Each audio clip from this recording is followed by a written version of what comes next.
Welcome back, everyone, here to the Writer's Parachute. We were guiding author and writer dreams to a perfect landing.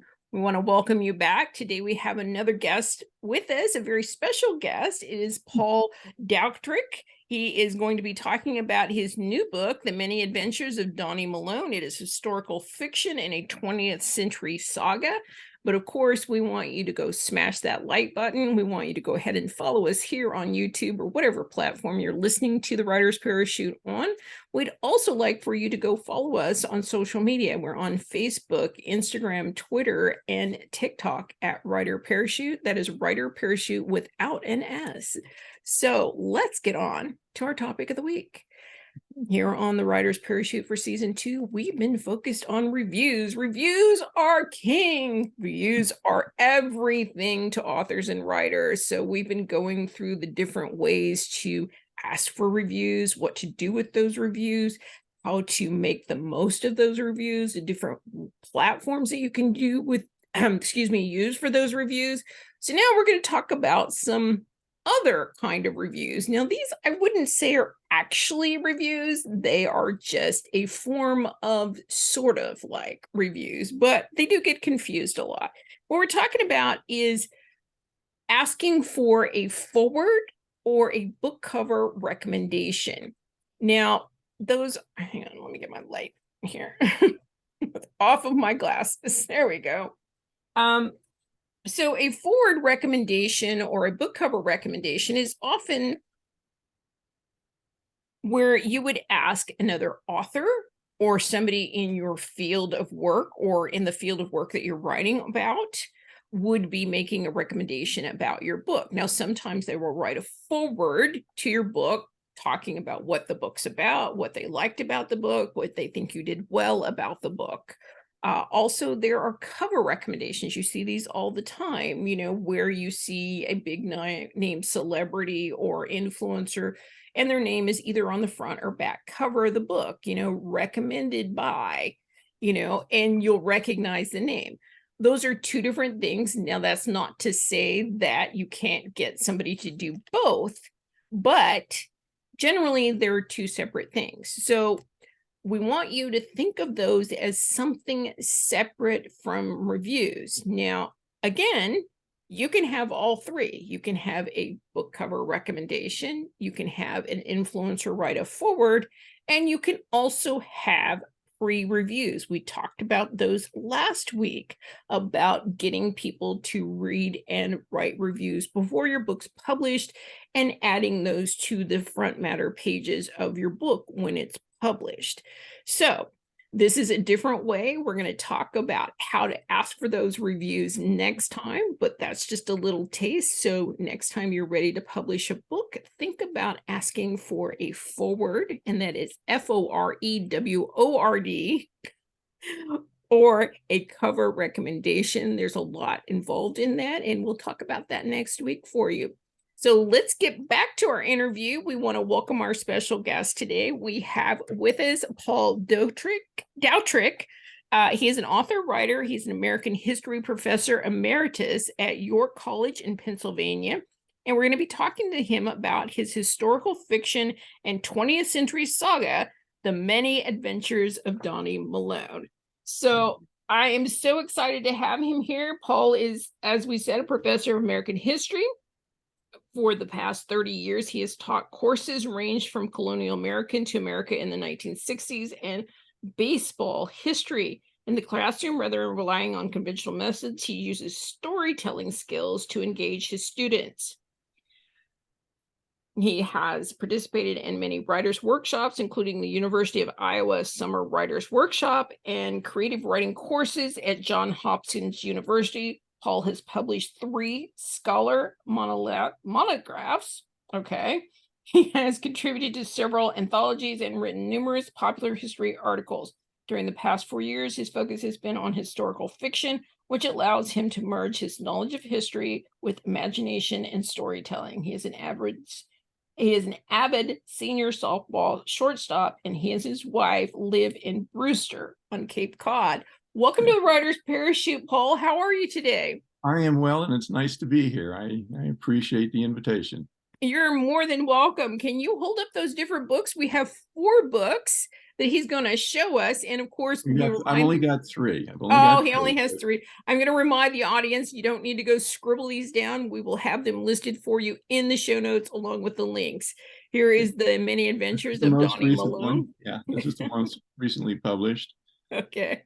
This is one, it's a baseball book, but it's actually more than baseball. It's Cardinals and the Yankees. But what I try to do in it is weave in a lot of the social history of 1920s. For instance, I have a little piece about flying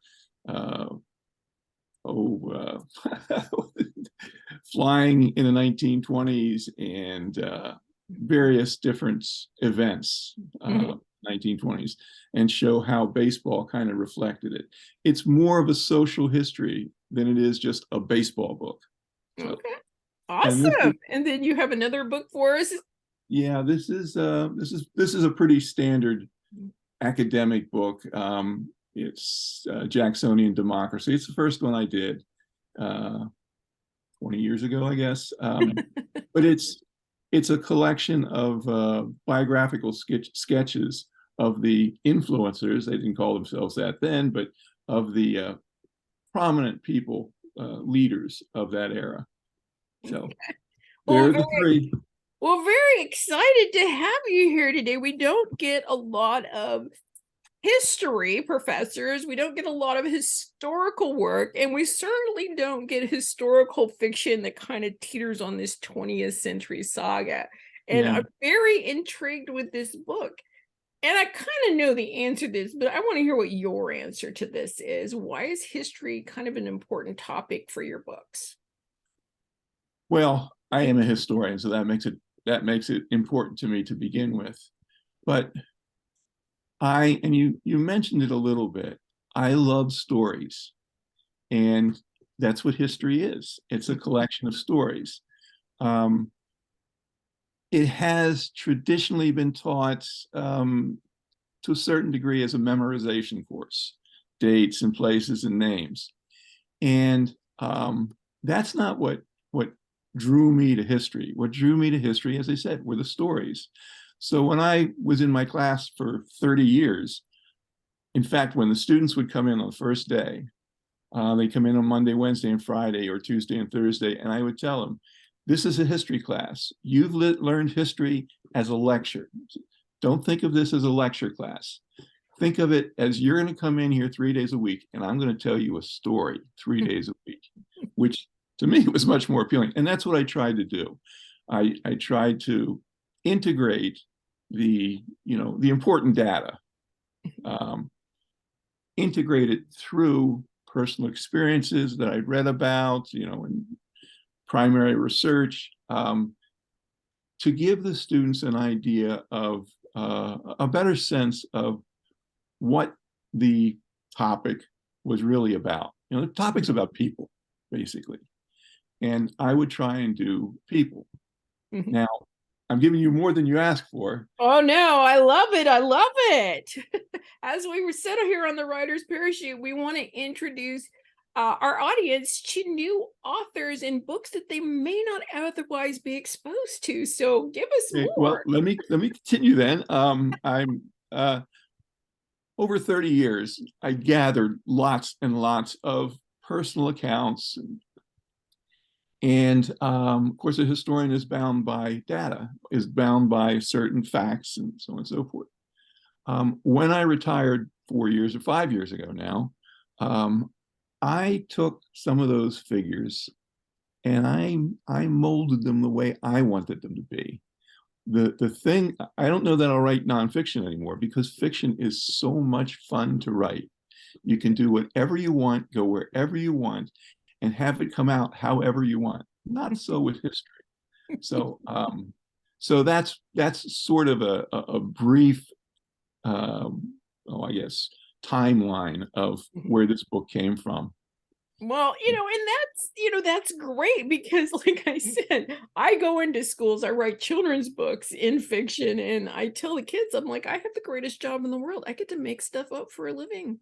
And Yeah. it is. It's like that's what fiction is. We're just Yeah. making Yeah. things up. I mean, we take things that are true and we twist them up and bring them out and see what comes out at the other side. Yeah. So, Yeah. Yeah. Well, and that's, as a historian, I couldn't do that. As a oh, no. non-historian, Yeah. I can do, and I love doing it. It's fun.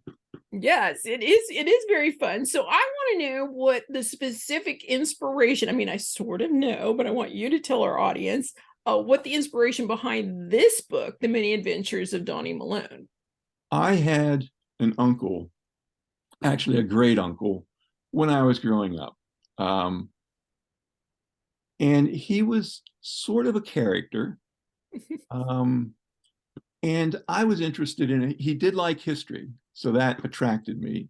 I didn't know it at the time, but I was attracted to that. Mhm. And after he had died, I was curious about his experience. I knew he had been a flyer, and I looked into it, and I discovered that he learned how to fly just after World War One. Never flew in World War One. Never flew combat.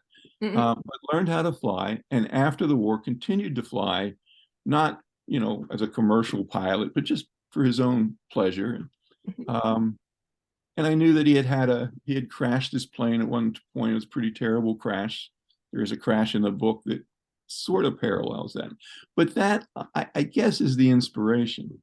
Now, having said that, I would say that 90%, 95% of the book came out of my head. It's just, but That's I imagining what saw, that life would be like. well, and I saw events along the line that I thought I can craft this Mhm. into a compelling little sort of vignette Mhm. and put Donnie there. And, it's kind of what I did when I taught, except it was fact, not fiction. So, Well, I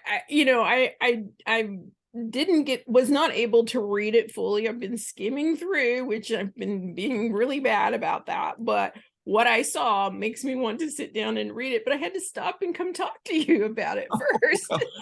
I promise I won't spoil any of I won't give anything away. I'll All try. right. Well, I definitely think that that our audience members should go out and get their copy of it. So, what do you think that readers should get out of this book? Well, my goal in writing this book was to tell a good story, period. And I hope that they get out of that it's a good story.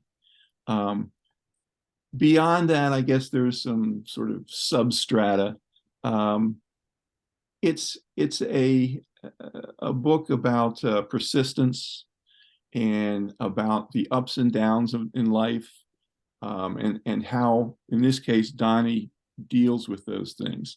And he's a likable guy, and I hope that a reader sees Donnie that way and sort of identifies with some of the experiences Donnie has, Well, which lighten their burden a little bit. yeah, and I actually like the fact in what I was reading that it seemed like he didn't realize that he was living a big life. Oh, absolutely. He um, there are some figures that come in. Lindbergh, for instance, he bumps into Lindbergh a couple of times, and Eddie Rickenbacker. Eddie Rickenbacker taught Donnie how to fly and how to fly combat. Mhm. Donnie ended the war flying alongside Eddie Rickenbacker, Mhm. which is big stuff. I mean, Eddie Rickenbacker was the ace of World War One. Yeah. But Donnie never waves those things around, and they're friends. They're people he knows, and they know him, and so he's not a sort of status-seeking kind of Mhm. guy. He's just an average guy who happened to be in certain places at certain times that were, to me, exciting. Well, yeah, I mean, I was thinking in one passage I was reading where he felt like he was a little down, and it struck me that he was living this big, amazing life, but he Yeah, just thought it was just an ordinary life. And I thought that is something that a lot of us do, that we're living this big yeah, life, but we're so stuck on the what we don't have, that we don't recognize all the amazing things that we do have. And I thought that was such an unusual take on this person that's really living this huge life. Absolutely. Well, I think we all live large lives. Yes, I do too. It's large in different ways. And yeah, you're right. It's recognizing that is the narrator of the story, Mm-hmm. and then goes we start with the narrator, Mm-hmm. and then it goes to Donnie, and then we come back to the narrator at the very end. Right. And that he is the one that says, this guy is really special. He's really done some special things. Mm-hmm. And part of what he's done that's special has been being my uncle and just being, himself. Right. So, yeah. No, and I did love that, but I found it just, like I said, as I was reading through and skimming through and jumping around trying to get as much of it as I could, which is like I wanted to read more, was I just thought it was so interesting that he just didn't think he was anybody special or particular. He was just like, oh, I'm just one of the many, I'm just one of the guys. Yeah. And that's the way I wanted to make it. I wanted to be just one of the guys. Well, I personally hope that most people take from this that maybe take a look at your life and recognize that you are living a big life too. Yeah, well, I like that. That works. All right. So I want to know if you could go all the way back to the beginning before you started writing and publishing books. What do you wish that you had known or that somebody had told you? Well, I would have liked to have known more about the publishing industry, the do's and maybe do's, and especially the marketing part of it. I was never, I shouldn't say that. I was not a very confident writer. And I would have liked to have known that I was not a bad writer. In fact, that I was a good writer. I think I would have, when you do history, again, you're bound there. There's only so much you can tell. And in retrospect, I wish I would have broken out of that fence a little bit and explored my own ideas and imagination and adventures. So I guess that's a confidence. I would have liked to have had that confidence to write fiction, basically. I think that, and then the other part is, I guess, the as I said, the publishing part. That it's a new world for me. And I mentioned this earlier when we were talking. My first two books was a matter of I provided the words, and then a publisher provided everything else. I didn't have to worry about marketing. I didn't have to worry artwork. And I came into this with that same attitude, and that is not an appropriate attitude, which is fine. But I wish I would have known more about that. So I could have maybe been a little more effective in some of the things I did. So. Right. Well, and that is a common thing. And for any of our listeners out there that feel like they're in the same spot here that Paul was struggling with, is I would suggest that you join some writer groups. I would suggest you join some critique groups where you are having people read that understand that, there's a difference between criticism and helpful critique, because that's what I hear a lot. The writers end up, talking to somebody that is not a writer. They don't understand, and they're sometimes a little harsh, shall we say. So I would say look for some of these writing groups, look for some of these critique groups, but also, here's the thing. There are billions of people around the world, and not everybody wants to hear the words of somebody that knows a subject or something backwards and forwards and precisely. They want to hear from somebody that they connect with. So while your writing style may not be like my writing style or somebody else's writing style, that does not mean that it doesn't have value. because there is always going to be somebody out there that needs to hear the way you tell a story. Yeah. And that's where we find our confidence. Yeah, you're right. I think you're right. I think we just need to remember that when you're writing, you're telling a story, and I want people to imagine who that person is and just tell them the story and don't worry about anybody else. That is absolutely, I agree with that 100%. I used to tell my students when they do their senior thesis, they would have to come up with an original project. And I said, don't worry about an original project. The American Revolution has been written about 1,000 times and will be written about 1,000 more times, but you've never written it. So, put your spin on it, put your interpretation on it. And it's the same, I think, again, with fiction, I mean, that's even, I don't know if you can be even more true, but it's more appropriate that you tell your story. Yeah.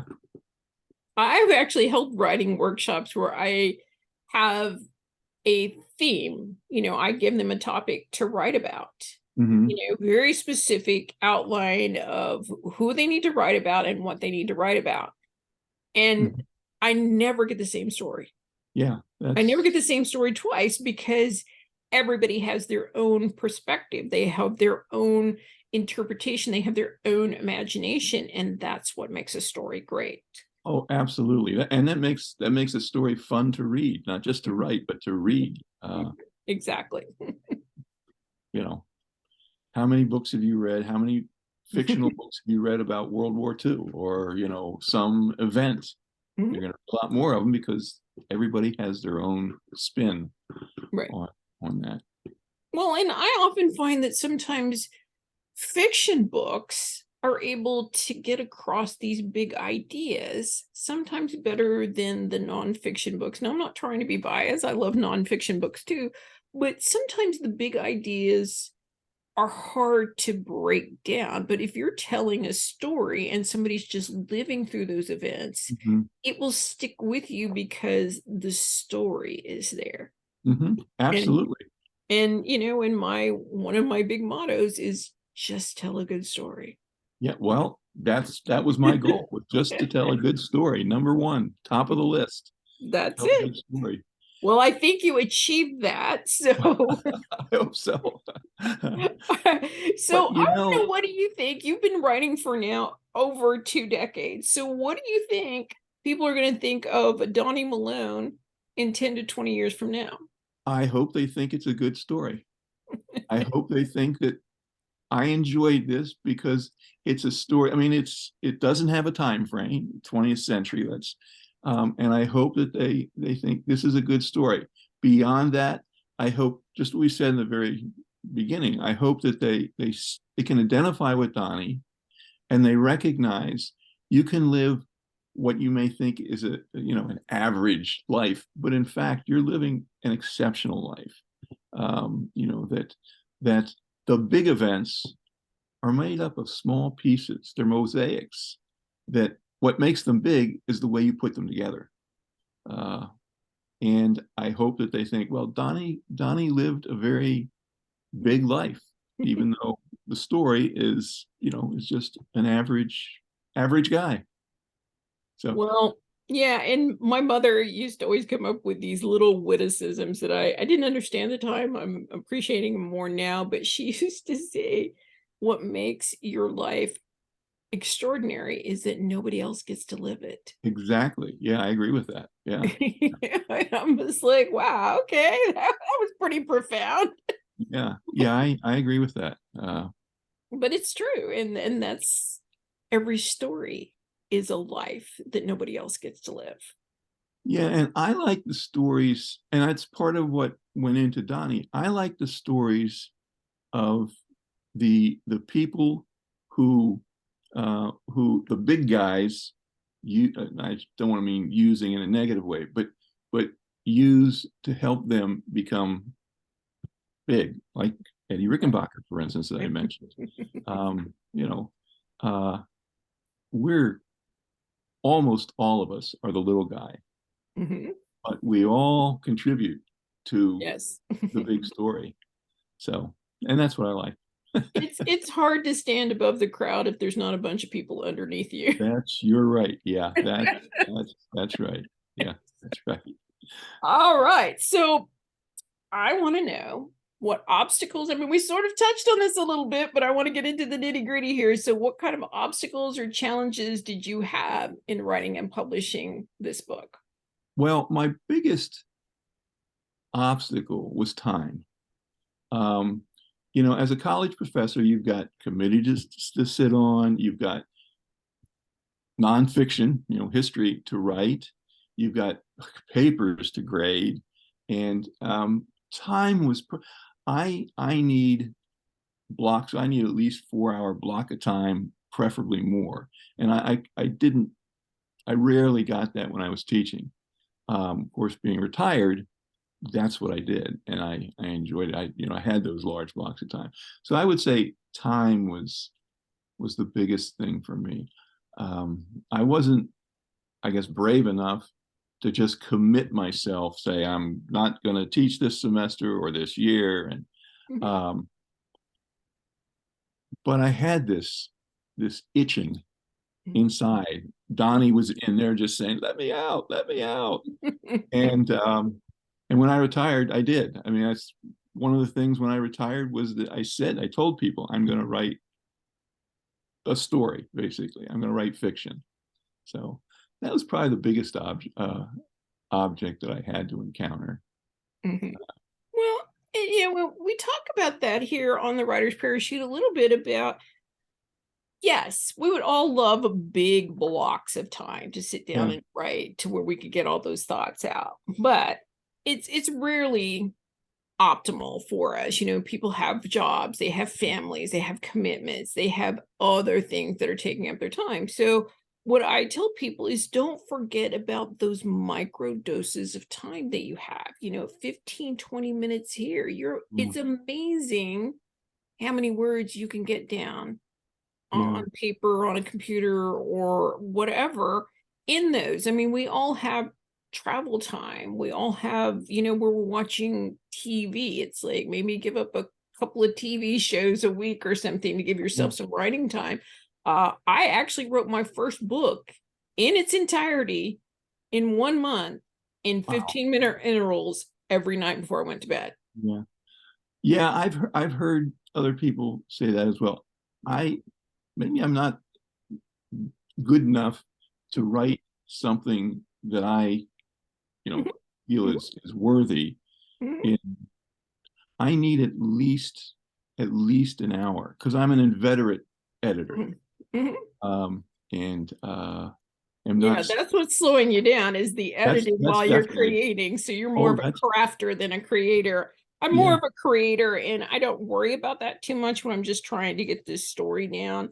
yeah, I often tell people if they're struggling as a crafter, there's nothing wrong with being a crafter, um, which is somebody that feels the need to edit as they go. I would say maybe try some other options, say maybe writing by hand and see if that will get you out of that editing mode a little bit. yeah, Or, amazingly, we carry these devices in our pockets all day long that will let us talk to them, which yeah, is another way that you can get some extra writing time in. Put your headphones on, or put your speaker on and talk to your phone on your drive home. I mean, yeah. there are many ways to find little pockets of time. But yeah, I mean, that's okay. I mean, who says that you can't write a book a paragraph at a time? That's what I do. Well, And and yeah, I often find if I get to the end of what I really want to write that day, that I struggle the next day to write more. So I always try to stop before I get it all in my head. Then I'm so excited that I want to get back to it next day and get that out of my head, and then it just yeah. feels like it flows. But there's no right or wrong way to do it. No, And no. yes, as I said, we'd all love these big blocks of time, but don't discount, micro doses of time where you can get some of it done. And Yeah. it does feel like you're making progress. It's like the old saying is, how to eat an elephant? One bite at a time. absolutely. And that's I have my sort of writing Sure. schedule that I start by editing what I did the previous day, and then I do new stuff, and then that's the morning, and Mhm, then in the evening I come back and I redo some of what I did, the new stuff during the day, mhm, and all of that sort of helps to guide me to mhm. what's coming next. Uh, Wow. you said the excitement. I don't have I don't have a big game plan. I don't have this outlined, and it sort of evolves, and I think it evolves because of what you just said, the process. Mhm. So Yeah. Well, I mean, and if it works for you, it works for you. And, like I right, said, don't discount, when I was writing my second book, I really struggled with trying to balance everything in the marketing and the promotion. So I honestly made an appointment, you know, every day for 30 minutes, and I'd go sit in a coffee shop and write. yeah, yeah, Have a yeah, cup of coffee and write for 30 minutes. It's like I just made it an appointment, like I was going to the dentist or something. yeah, yeah. Well, that works. It does, it works. You have to, and kind of what we're working around here is saying that, you have to decide that it's a priority, but the Mhm. priority doesn't have to be these big blocks of time. Yeah, So yeah, that's kind of what we're going with that. But do what works for you, because no two writers write alike and their processes are all completely different. I do kind of I lean more towards a creator rather than a crafter, but there are moments when I'm a crafter too. So yeah. Well, and there are moments that I'm a creator, so there you go. So we all just kind of sway yeah, back and forth and do what works for us. yeah. So what advice would you give to other authors or writers? Um, find your voice for one thing. Number one is find your voice and find your method. Mhm, For me, it was finding that method that I can't write in half an hour. I mean, it's just not something I do. mhm, Um, but as I just said, I have sort of a pragmatic way of going about what I'm doing. It takes me a little time, mhm, but finding that method for me was important. And it's not something I read about or that I, mhm, heard in a lecture or anything. It's just something that evolved and became comfortable for me. mhm. Uh, Yeah. so that's probably my Mhm. biggest suggestion. Yeah. Well, and I'm just going to add to that. It's like, yeah, finding your voice, finding your method, a lot of times is about making realistic goals. I hear so many new writers going, "Oh, I'm going to write 3,000, 4,000, 5,000 words a day." Oh I'm like, yeah, no, well, you can, but the yeah, problem is on those bad days when it doesn't happen, because then you're chasing that goal until you get past it, and it will hang over you like a sword of Damocles, yeah, until you catch back up. Where yeah. I go, it's like, why not make your writing goal 100 words? That way, when you fly past it every day, you're just like, woohoo, I did great. And on those bad And days when 100 words is a struggle, you're going to feel amazing. yeah, no, I agree with that.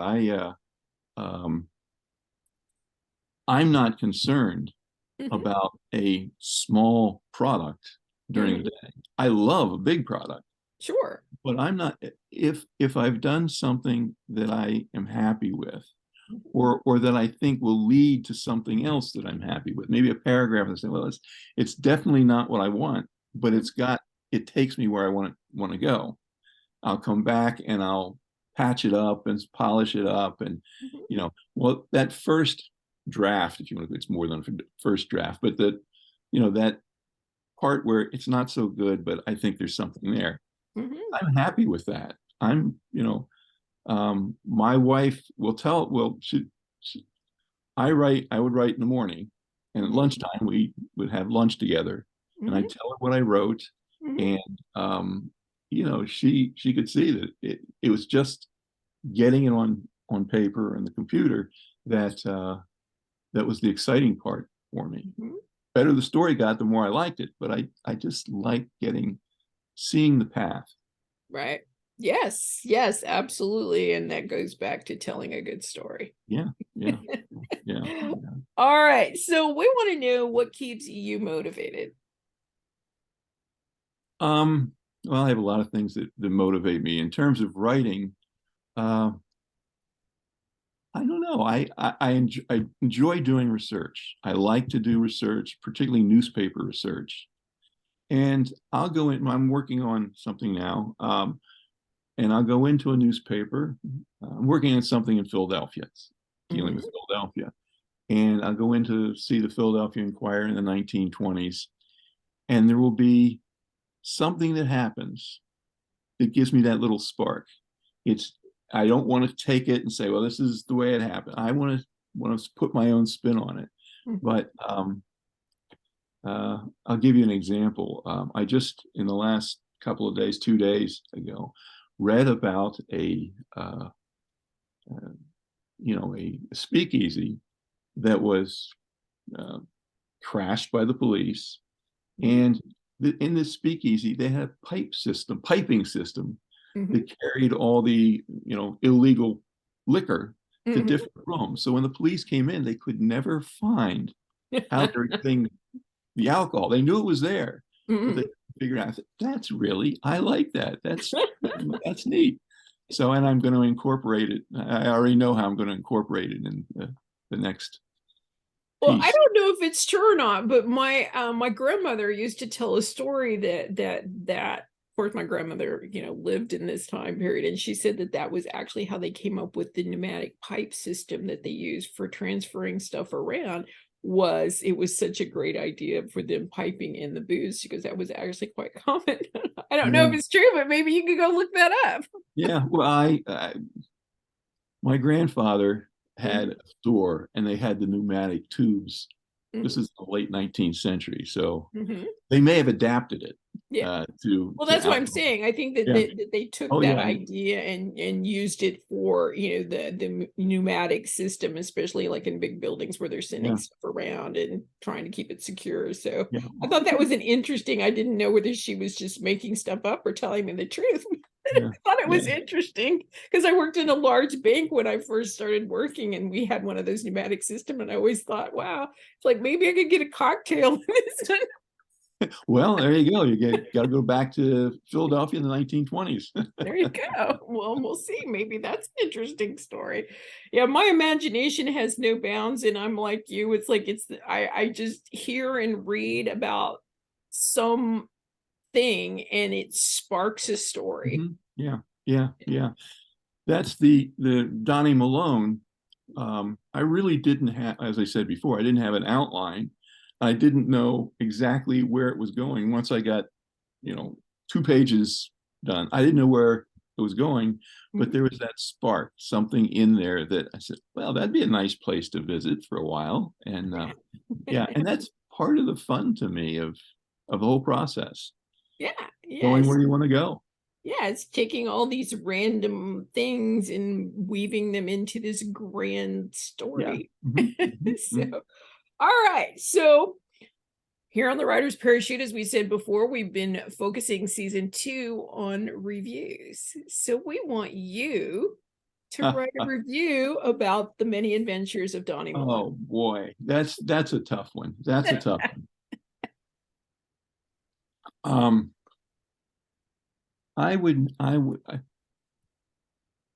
because I'm starting to think of what reviewers have said about it, and I don't want to duplicate what they said, but Just what I do would you think say of this story?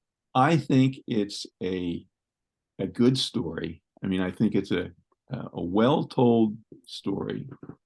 I think that it has lots of interesting and even compelling episodes in the story. I think that it's written in a very comfortable narrative style. I try to do that in any time in classrooms, and I think I've achieved a nice, comfortable, or I should say, the author has achieved a nice, comfortable narrative in the book, um, and um, it's like life. I mean, there are joys and there are sorrows, and I I think that you can feel them in the stories, in the writing. So I mean, that's the best I can do. I think you did an amazing job. And part of the reason that we're putting all our authors here on the spot here in season 2 is because we want to let other authors, writers, and readers know that's exactly how simple a review is. Review doesn't have to be complicated. If he can talk about his book, which is a little difficult for us to review our own work, then anybody can write a review. They don't have to be complicated. It can be something as simple as I like this book. It can be a little more in depth about I like this book for this reason. This book spoke to me for this reason. I recommend this book. There are many ways to write a review. This is the main way that authors are known. This is how they get out into the world. This is how people find their work. I know I'm as guilty as anybody else. When I go look at anything to purchase nowadays, I look at reviews because we purchase most things online. We're looking at the good reviews. We're looking at the moderate reviews. We're looking at the bad reviews. So, next time you read a book, next time you read The Many Adventures of Donnie Malone, think about leaving a review wherever you purchase the book. Yeah. And of course, don't forget Goodreads. We have some links for you in the show notes. He has Paul has a Goodreads account. He also has an account on BookBub where you're more than welcome to leave reviews for him on either one or wherever you purchase the book. So, what's next? Well, I sort of hinted at it. I'm about 2 chapters or so, 2.5 chapters into a book about, really it's about, there are 5 characters, young characters, early 20s, and they live in Philadelphia in the 1920s, and there is one who is over the line into devious activities. There is one of the characters is very sort of, I'll call him timid, but he's gifted musically. His parents don't want him to, they want him to be an accountant. Dad's an accountant. They want him to be an accountant. He's going to be one of the stars of the book because he's going to become famous for his playing. Philadelphia was a city of gangsters. Mm-hmm. Arguably the most corrupt city in the country. I mean, you got, Al Capone and all the guys. Well, Philadelphia had its own collection, and arguably they were the most, I guess, effective gangsters in the country. And I'm going to weave these things together. The 5 characters, three young men and two women, will they'll be good guys. They'll ultimately be good guys, but they're gonna wander around through some adventures in Philadelphia. I mentioned the guy that I started. I said this book is going to be built around this guy. Well, I was wrong. It's built around another guy who is the one just on the other edge of legal. He's going to end up being a captain of the police in the end. I mentioned the pianist. Mm-hmm. The guy that I was going to build the book around is going to be a journalist because he's going to know all these stories, all the things, how things are happening. So I have an idea where the 2 girls are going to go, but I'm not sure yet. So I don't want to carve their path out yet.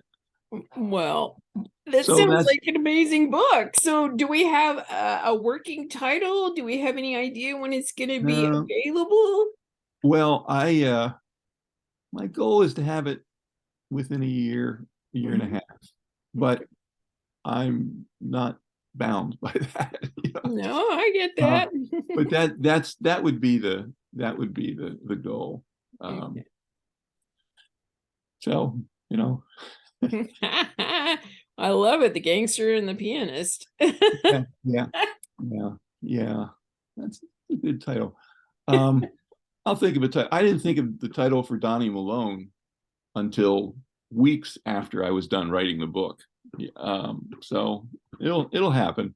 Oh, of course it will. But It'll we always pop just in. like we always Yeah, just like to put a watch out there so we know yeah, yeah. when it's ready. So of course we'd love to have you come back when it's Oh, out that and sounds nice. available, Yeah, and we'll talk some more about it because this that would be an sounds good. exciting read as Yeah, well. yeah, So yeah. where can listeners find your books?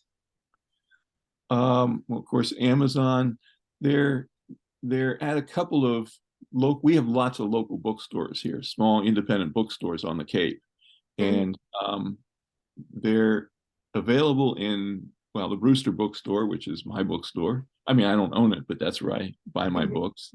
mhm. And two in Chatham, and I'm sort of moving it out there. I've talked to some other bookstores, and we're negotiating Right. to get it there. And of course, as I said, Amazon, Barnes and Noble.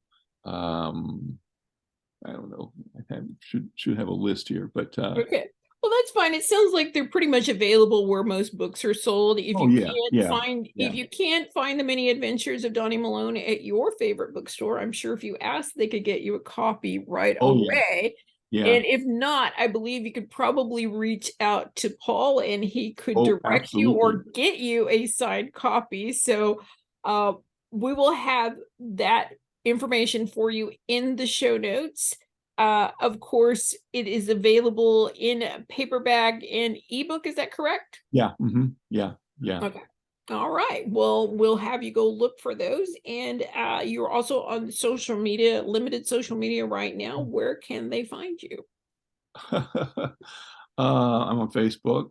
Um, uh, I don't know. I'm on Facebook. I think we I found have a again Twitter account, and I have a couple LinkedIn. other, LinkedIn.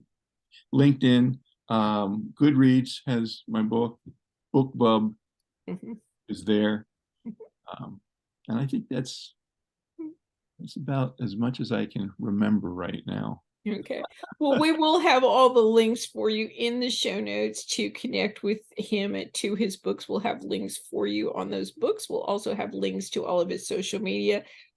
We're encouraging him to get his website up and going. Yeah, As soon as yeah. we have that information, we will add it to the show notes. So keep checking back until we have that. So do you have any upcoming events or Oh yeah, giveaways or signups I'm that going to you do would a like? reading. Yeah, I'm going to do a reading in the Brewster Bookstore here in on the Cape. Mhm. The end of middle of July, something like that. And I'm negotiating with a couple of other bookstores. They're very receptive to local authors here in Mhm. on the Cape, which is very nice. Well, I So am sure that Paul will update me with all that information and we will add it to the show notes for you. yeah. Was there anything else that you wanted to include before we go do our tip of the week? Oh, you have emptied the well. Uh, and yeah, you can tell that I'm not a marketing person. I'm going to try and be better marketing, make it available more places. But no, I think you've done a good job with getting my story out. Okay, you want to hold up those books real quick and then we'll go talk about the tip of the week. Yes, I'll hold up Donnie first. Okay, It's recent, and nice. that's Donnie. And this is the baseball book. Let me get the light The off of Cardinals and the Yankees, Cardinals. 1926, the classic season, and St. Louis in seven. We'll have that link for you also in the show notes. Now, this is an example of why it's good to have your fingers in more than just the words. The title Yes. is not my title. I was going to call it A Cardinal Summer, but the publisher wanted to get as many hits as he could, so There that you was go. that title. And this is And his this is Shapers of the Great American Debate. It is a Jacksonian democracy. It has a longer title than that, but I can't quite read it here, but we would oh encourage you to go get that one. yeah, well, you got it. Biographical dictionary. It's Ah, yeah, awesome. yeah. All right. Well, let's go ahead and slide over and do our tip of the week. As Paul mentioned, that one of the things that he was struggling with was time management, finding that time. And he said he's still juggling with that, with promotion and marketing of his current book, with trying to get time to work on his next book, which is what we all work with. And it is a struggle. So I would say, again, use your calendar, block time out on your calendar. This is what you're going to have to do. Again, we use the elephant reference. It's one bite at a time. You're going to have to shift gears a lot. As an author, you're going to be wearing a whole bunch of hats. And so I would just say, again, we talked about this a little bit when we were talking about his struggles, is about these micro management time. Is think about what you can work on. You don't need to make it a big deal. Break those projects, break it all down into simple things you can do. If you're doing promotion work, well, what do you want to promote? Make a plan. You're doing marketing. Well, how do you want to market it? Do you want it to be in a newspaper? Do you want it to be on social media? Do you want to be on a radio station? Do you want to be on a podcast? Figure out what you want to market. Always work with the end goal in mind when you're talking about promotion and marketing. When you're talking about writing, how much time can you spend on that realistically and get the other things done? It's about making those goals, making those reasonable goals, and trying to stretch them out so they're in very small microdose moments, so that you feel the accomplishment, you feel that progress, and you feel like you're getting things done. So I know that time management is a regular thing that we talk about. All authors struggle with it. All writers struggle with it. So I would just say, if you can't do multiple things in one day, then maybe pick a day where you're going to work on marketing and promotion, and then use the rest of the days to work on other things, because it is a different focus. It's more of an outward focus, where writing is more of an inward focus. And so it's really hard to shift gears back and forth between those two. And take advantage of the do not disturb on your phone, on your computer. Turn off the social media, get to those undisturbed moments. And I also find that sometimes with struggling with time management, it has to do with all of the things clogging up your thought process. You're not getting into that creative or that marketing and promotion mode fast enough, because you have all these other thoughts running through your head. I do recommend kind of a modified version of morning pages that are mentioned in the Artist's Way by Julia Cameron, where she talks about spending time. It doesn't have to be in the morning, it can be any time that you want to do this, but spending the first few minutes dumping all the nonsense out of your head. I need to make a doctor's appointment. I need to go put gas in the car. Did I pay the insurance? Did I, load the dishwasher? Get all of those things out of your head, because something about writing those down takes away the strain and the worry in your head that you're going to somehow forget. And you just made a list, your to-do list also. So that's a 2-for-1. But it also clears your head so that you can wholly focus on what you need to be doing, so that you're not distracted. If you can get to that creative space faster, if you can get to that promoting marketing space faster, then you're going to find that your time management's going to be better achieved. You're going to find that time is going to be better spent. So I hope that's helpful for you. That's a little taste of our tip of the week. Of course, we want to thank Paul for being here with us today. Was there anything that you wanted to add before we end the show and come back for another one next week? No, I'll just add thank you in return. I appreciate your work. Oh, well, you're very welcome. And I'm always so grateful to be the host of the Writer's Parachute, guiding author and writer dreams to a perfect landing. We hope that you find this space a creative space for all of your dreams to land as well, too. So until next time, bye.